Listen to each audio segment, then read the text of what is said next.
Hey guys, so before we get into this video, I just want to show you how cold it gets. Like literally every winter my primer freezes. I really don't know why, and I don't keep it in the freezer. I've changed environments, and still like during around this time my primer gets like this. It's scary. It really gets so cold. But anyway, I'm gonna be using these tips that I got from Shein, and I'm gonna link the video up in the cards of my Shein haul. In this video I'm gonna be doing a another voiceover where I will be using journal prompts, and I'm gonna put up the picture of the journal prompt that I'm gonna be reading or going through in this video right now. And feel free to answer the questions if you feel like you want to answer some of the questions. I'm really interested to know more about you, as much as I'm putting myself out there by answering these questions. So this is a continuation from the questions that I had in my last video. So we left off on question number 16 in the last video, so I'm gonna go on question number 17, which says, what's the biggest lie you've told someone? The biggest lie I've told someone, I can't think of one right now. Yeah, it's probably when I was younger. Because right now I don't lie. It sounds, I don't know how it sounds, because a lot of people lie, and I really take honesty like seriously, hey? Unless I'm just talking to someone I don't even know to that point, because there are people who are really nosy and people who would ask you questions that you're just like, how are you even asking me this question? Then maybe I'll, like, chances are I'm not answering you in full. Then that I would get, because I frustrate a lot of people. I know there was this guy I used to frustrate because he was like, I never give him straight answers.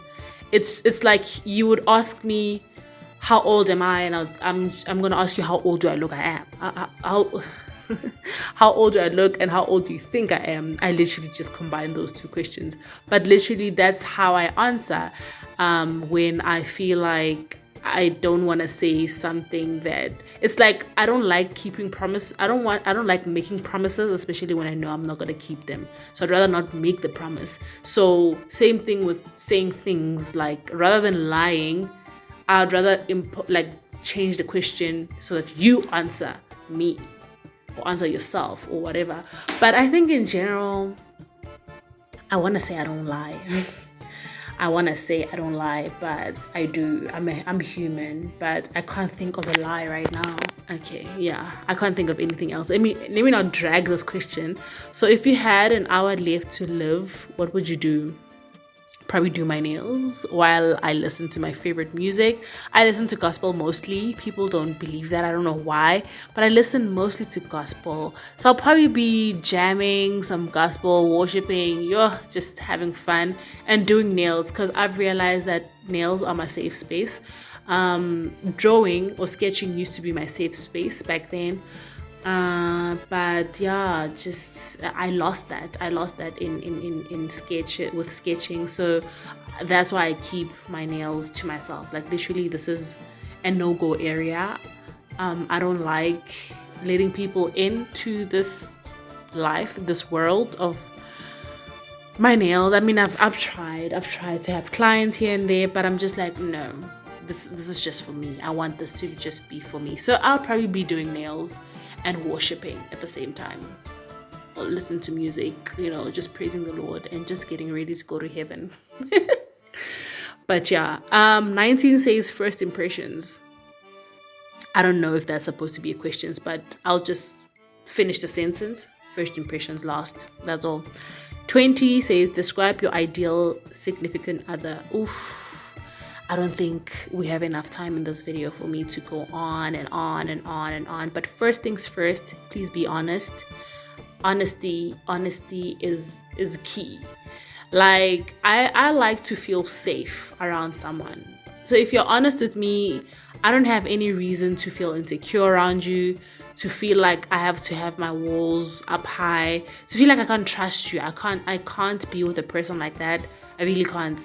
And the rest, yeah, may the Lord just bless me with great stuff. Like, but usually honestly, because I feel like if you can't be honest with me, or if you give me a reason not to be honest, I mean not to trust you rather, then I don't think we're gonna have a good relationship. I'm gonna be insecure because you've given me reason to be insecure. Every time you do something, I'm gonna think, okay, okay. So now, honesty, please. Yeah, like when I think about like what I mean about honesty, I remember I left a guy for being insecure, right? And it was actually really, really hard for me to deal with that because I just didn't understand why he was insecure, especially because I didn't really give him a reason to. Like, I'm a lover. I'm such a lover. If I'm into you, I'm into you. But then, later in life, when I was in another relationship and a person gave me a reason to, be insecure, because now I was like, whoa, why would you do that? Why would you do that? And then the fact that they were able to do whatever they were able to do made me insecure, because now it made me think, if you can do that, what more can you do? And now it just brought out the side of me that I didn't like. And I was like, oh my goodness, I've never experienced this side of me, and I don't like her, because I would like to think of myself as a very secure person. As long as you don't give me reason to, now that I know. But back then I just thought I'm super secure, whatever. But when I experienced this, side of me, I was like, why do I feel like this? Why? And then I realized, no, this person has done this, and now you can't help but think, what else are they doing? What else can they do? Because if they could do that, what else are they doing now? And I don't like that side. So I'm just like, please just be honest, and then don't give me any reason to think anything about you. Like, just let me be blind. If you're gonna cheat, don't. I wanted to say do it clean, but don't, please. Just, guys, cheating isn't cute. Guys, just stop that. Even girls, but please just be honest. Let's not do that to each other. Let's keep it healthy, okay? Okay. How do you show people you love them?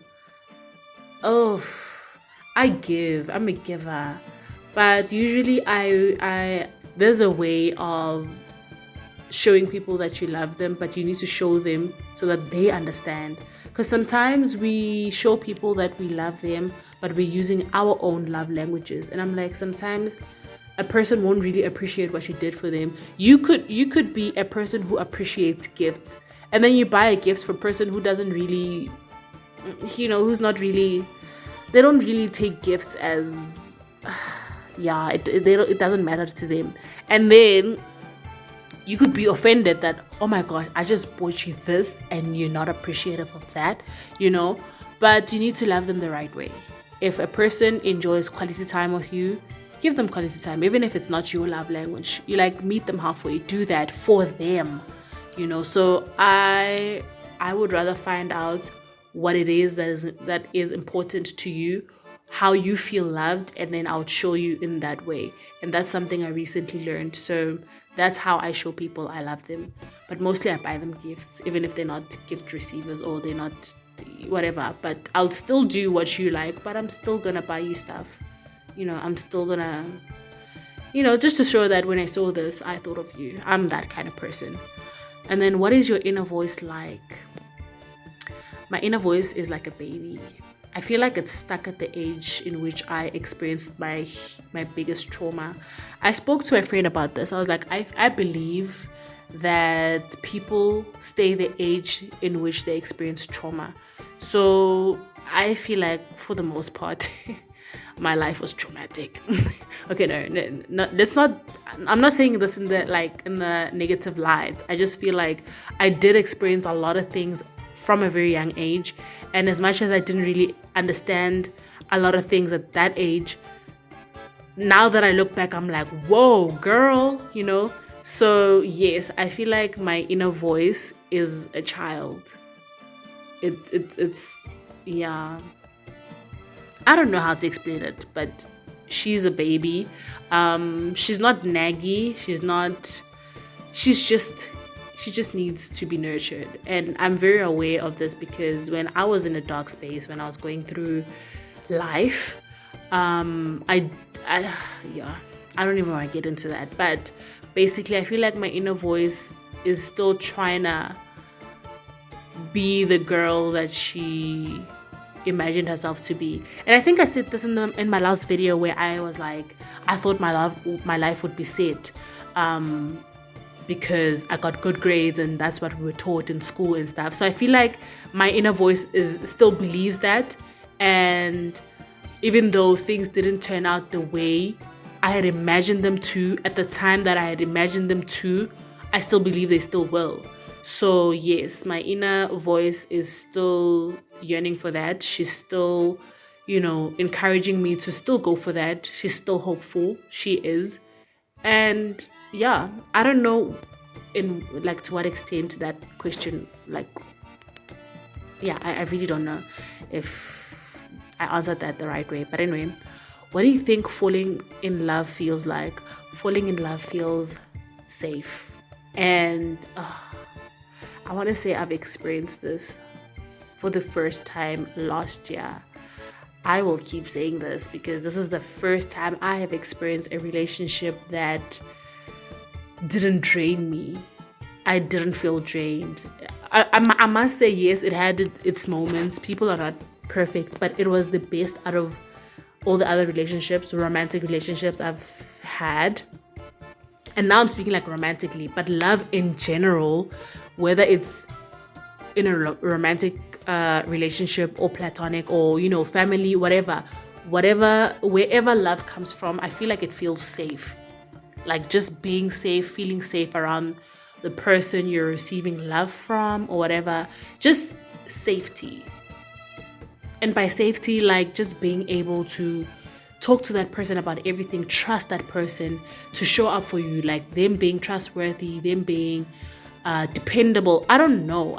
Safety. The first word that came to my head was safe. And yeah, what's something you got away with as a child and your parents still don't know about?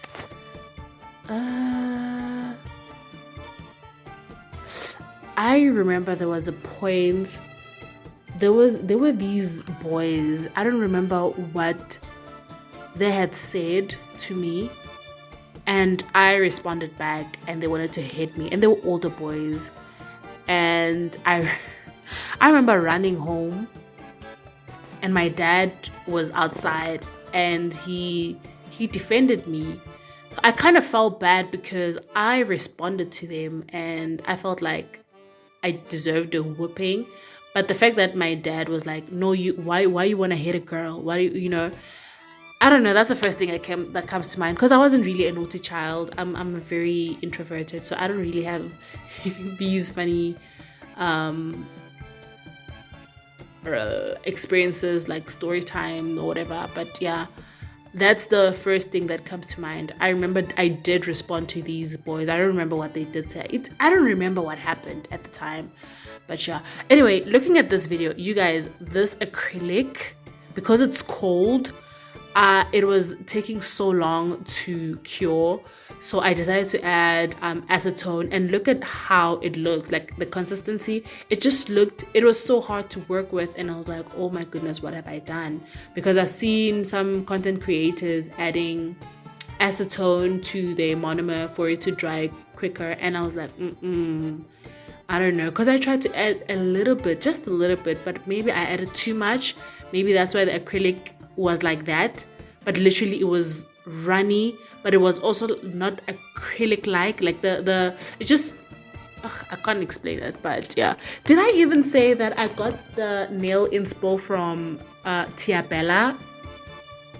I don't think I said that. I'm going to put up the picture on screen of the nail inspo, but I didn't really completely do the same thing, but the inspo was from Tia Bella. I think she did this nail set last year, and I've had the screenshot for such a long time, so I just thought, let me do it. But yeah, anyway, that's another derail. Going back to the questions, yeah, I wasn't a naughty child, so I can't really think of anything that I have done that I've gotten away with that my parents still don't know about. But yeah, that incident of me responding to those boys, and then them wanting to hit me, I kind of felt like I was in the wrong. And then my dad, defended me.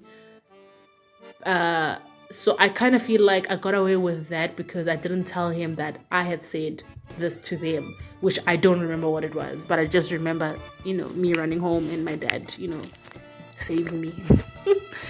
And then, what's your definition of a soulmate?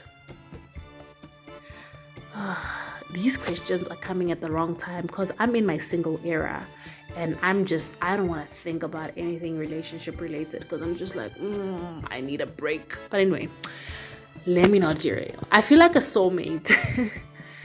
A soulmate, I don't know. As a soulmate is a person you feel safe around. Like, there's something about safety and honesty that I just feel like it's simple, but people don't do it. And I don't know what is so hard about being honest and making the next person feel safe. Like, what is so hard about that, right? But that's my definition of a soulmate, a person you feel safe around. What's your perception of religion? That's a very sensitive topic to talk about, but religion for me, I don't want to say I'm religious. I do want to say I do believe in a higher power. And when I do pray, not when I do pray, because I pray all the time. When I pray, I'm always speaking to Jesus and God. So yeah, it's up to the people. It's up to you what you believe. Honestly, my perception of there are some people who take religion and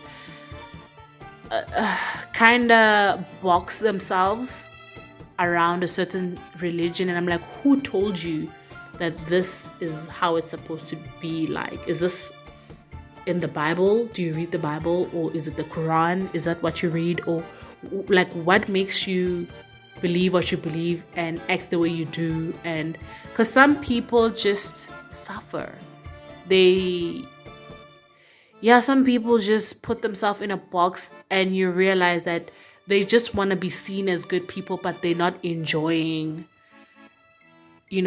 their religion, kind of thing. So I don't know. I'm just like, that's a very sensitive topic, but for me, I believe there's a higher power. I believe there is I just believe. I believe. And let's keep it to that. And then, last time you cried, was it yesterday? It wasn't yesterday, right? When was it? It was recent. I cry a lot. I cry a lot, actually. It's my way of releasing, and I'm not ashamed of it. If I feel like I'm not okay and I think about something or whatever, I will cry. I'll cry it out and I'll be fine. But I know I did cry recently. But the fact that I can't even remember when it was, then it means it's a good thing. It means it wasn't as recent as I thought it was, because I cry a lot. But lately, I haven't been crying that much. I think, now I remember. I cried recently because I was just overwhelmed, because I've been going through a lot. I've had a lot of life changes this year from March. A lot has happened, and I had to be strong. Like, it was just one thing after another that I didn't really have time to sit down and assess how I feel, that I just had to get up and fix this, get up and fix that, get up and make sure this is fine. And I think recently I was just like, oh my goodness, can I just relax? Because I'm tired. All I've been doing is fixing. Can I relax? So yeah, recently I cried because of everything else that have happened from March. And I'm doing this voiceover on the 17th of June. So you can imagine how much I've held in. I had so much going on. Yeah. And before that, I cried because of a boy. Yeah, he broke my heart. I didn't expect it. But anyway. Anyway, very first crush, who it was or how it felt, I don't know. I don't know what to say about this. Anyway, who was my very first crush?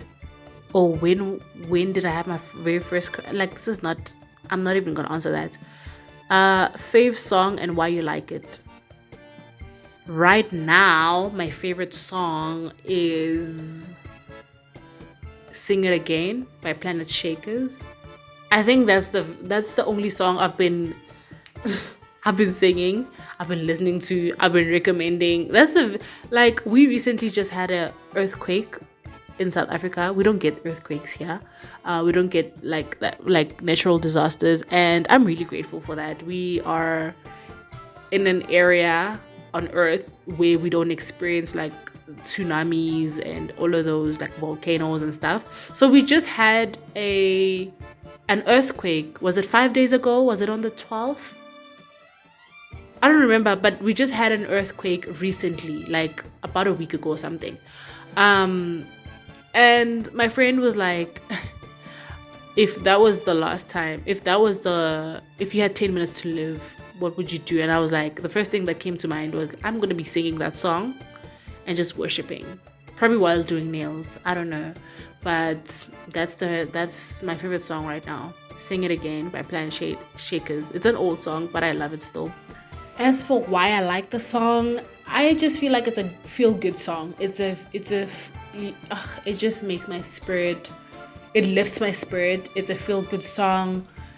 There's just nothing more to it. I love the lyrics. I love how it just talks about bringing people together for a similar purpose. Obviously, if you believe in Jesus, if you believe in God, let's come together, let's praise the Lord, let's have fun, let's have our own party. Basically, I love that song. It's just a feel-good song. There's nothing more, nothing less to that. If you could pick your own name, what would it be? It's so funny because I have a name that people know me by, and it's not my name. It's a name that I gave myself when I was young, and it's Charmaine. And I know a lot of people who call me Charmaine. If I hear the name Charmaine, I know it's someone from high school who was older than me, because the older group called me Charmaine. And on Facebook or something, I was like Charmaine everywhere. So I think that is the name I still use if I don't want you to know my name. Like maybe I bump into, or maybe just someone in the street just greets me or whatever and they ask for my name. I'm like, Charmaine, you know. So right now, a name I could give to myself, I don't know. I'm happy with my name. I'm really happy with my name. My name means enlightened.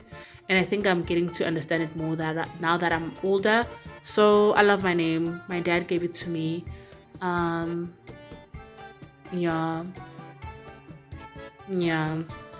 Anyway, there's nothing on 31. It's blank. 32. What's one experience that changed your outlook on life? School.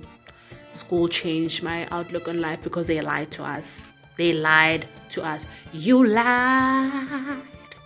You lied. You know, they lied to us because how do they tell kids that get good grades and you will be set for life? This is the same thing I said in my last video.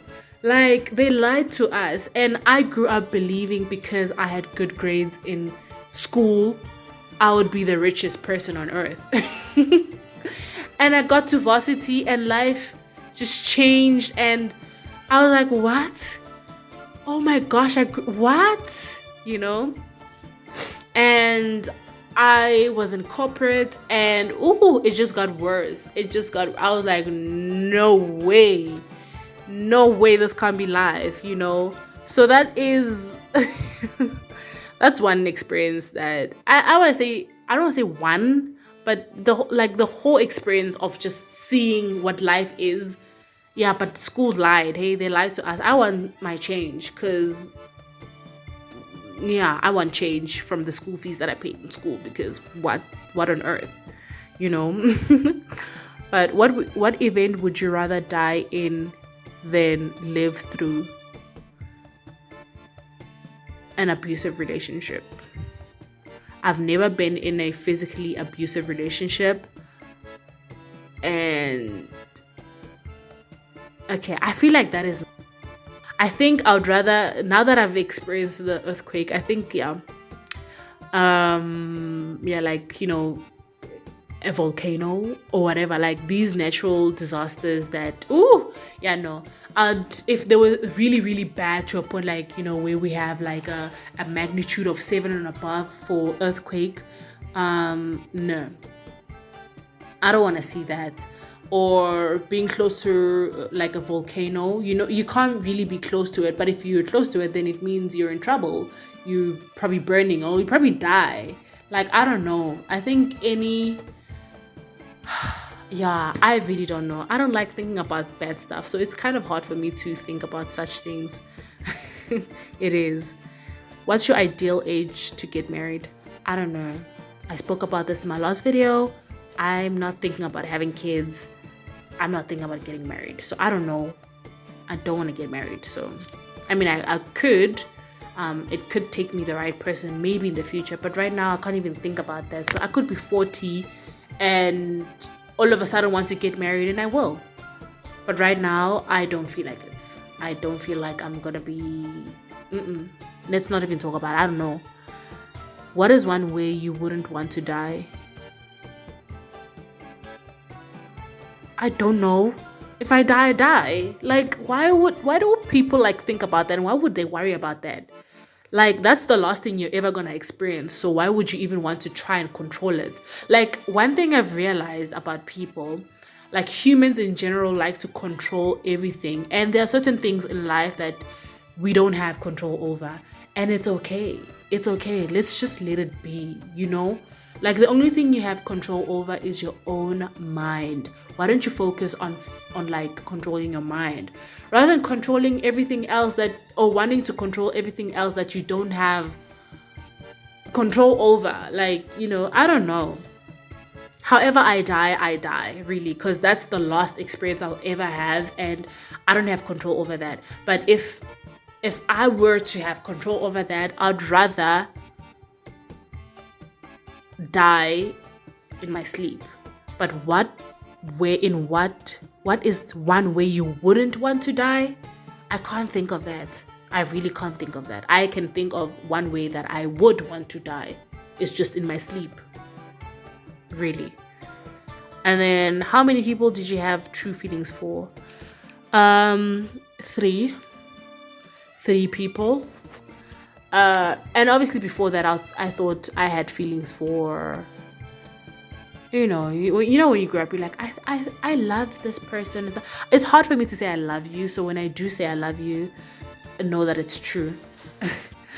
Just know that it's true. Because I've been in a relationship where this guy was like, you hardly say I love you. And then I started saying I love you, and he was like, you hardly look at me when you say I love you. Your body speaks for you, guys. Like, my body was rejecting what I was saying. So I couldn't even look at him in his eyes when I told him I loved him, And I didn't realize that until he mentioned it to me. And it's so crazy. I didn't know. But usually when I say I love you, I mean it. But sometimes some of these... whatever, I don't know. I've had feelings for 3 people. The first person was my first heartbreaker. The second person, life just happened, man. He was great. Life just happened. We didn't break up. Life just happened. And then the third one, I think I want to say yeah, because it's the last guy, that the one who made me cry recently. I didn't expect him to hurt me, so I think that's why. Because I was like, just getting to know you, and I'm liking you, and you just hurt me. Do you know that I don't really? Oh gosh, yeah, nah, I didn't expect that. So I think that's why it hurt. So I think he's the third person I had true feelings for. 3 people in my life. These other ones I was young. It was just, infatuation, whatever. I don't know. But true feelings, 3 people. Which parent are you closer? My mom. I'm closer to my mom right now. I used to be a daddy's girl growing up. I was closer to my dad. My dad raised me, clearly. Not clearly, but my mom was in college when I was young, so my dad was the one I grew up with basically. And yeah, I was just closer to my dad. And then now that I'm older, I'm closer to my mom. She's my best friend. What's your perfect day like? Oh, just being alone and not being bothered. Okay, no. It sounds mean, but yeah, I just like being alone. My perfect day is just doing what I love, nails, and focusing on every day. I like to do something that will get me closer to who I want to be, like the ideal lady that I see myself as, so me doing whatever it is that gets me closer to her, or doing nails or whatever, just alone at home. That's my ideal day. I love it. That's my perfect day basically. And then what separates a friend from an acquaintance?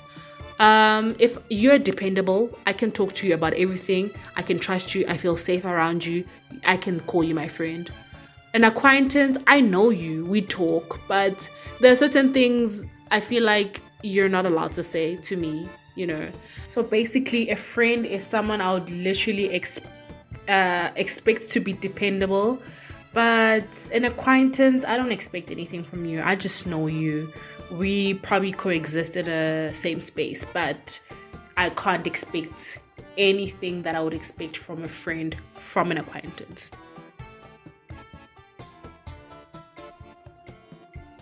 Right, this is the finished look, you guys. They look different to the inspo picture, but I like them either way. My hands are dry. I don't have lotion on. What do you think about these nails? I hardly have these butterflies on. The first time I had these butterflies on were on my very first kawaii nail set, I think. I'm gonna link the video up in the cards, but yeah, and these moved. I was like, oh no, they moved when I cured them. They were supposed to look like that, but they look like this. But it's okay, it's okay. It's all about having fun. What do you guys think about these nails? Where do you think I could have improved them, or how do you think I could have improved them? If you're still watching this far, please leave a butterfly emoji in the comment section below. Also, another thing, you guys, I ruined my brush. I don't know if it's because I was like too rough with it, but I was cleaning the brush and the bristles just all came out. So yeah, I'm gonna have to place an order for another one, because this is the longest brush and this is the only one that can go on the borders without squiggly lines. But anyway, don't forget to like, subscribe, and share, honey, and I'll see you in my next video. Bye.